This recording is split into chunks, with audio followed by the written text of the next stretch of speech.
Përshëndetje Arbëri dhe Drini. Përralla për sot titullohet Pula që shtronte vezë të arta.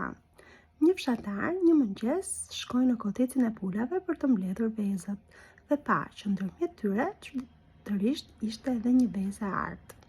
U afrua për të siguruar që ishte me të vërtetë prej ari. Kur e mori në dorë e pa që veza ishte prej arit të kulluar. Gjithë gëzim shkoi t'i thoshte së shoqes. E shoqja e pa që ishte e florinte dhe i thot: "Më në fund o burr shpëtuam, nuk kemi nevojë të punojmë, se tani jemi të pasur." I shoqi i thot: "Pak prit, nuk është e sigurt që njëra nga pulat tona ta ketë bërë. Mbase është një rastësi, mbase ka rënë nga qielli. Të shohim e të bëjmë." Të nesërmen ju afrua kotecit gjithë ankth dhe kur pa që ndërmjet vezëve të tjera ishte edhe një vezë tjetër e artë, atëherë ai tha të shoqes: "Jemi me fat. Njëra nga pulat tona bën vezë të arta. Tani duhet ta ruajmë që ta gjejmë se cila është ajo." Pasi e ruajtën disa ditë me radhë, më në fund e gjetën se cila ishte pula që bënte vezë të arta.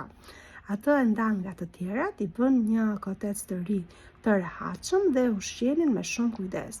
Dhe pula në këmbim çdo ditë i bënte nga një vezë të artë. Fshatari me të shoqen u pasuruan dhe ndërtuan një fermë më të madhe. Një ditë prej ditësh, fshatari i thotë të shoqes: "Një vezë, shumë pak, të bënte të paktën 2 kjo pula jonë. Mbase kush e di sa vezë ka në bark." Dhe me këto mendime në mendje, mori thikën dhe shkoi të çante barkun e pulës për të nxjerrë vezët e arta. Mirë po çuditërisht në barkun e pulës nuk gjeti asnjë vezë të artë, përkundrazi pula ishte si gjithë pulat e tjera. Kjo është një fabull që na tregon për lakmin. Lakmia është ajo gjë që na shkatërron, nuk është e mirë. Dhe veza e artë është një lloj si natyra. Nëse ne e duam dhe e mbrojmë, ajo na e shpërblen.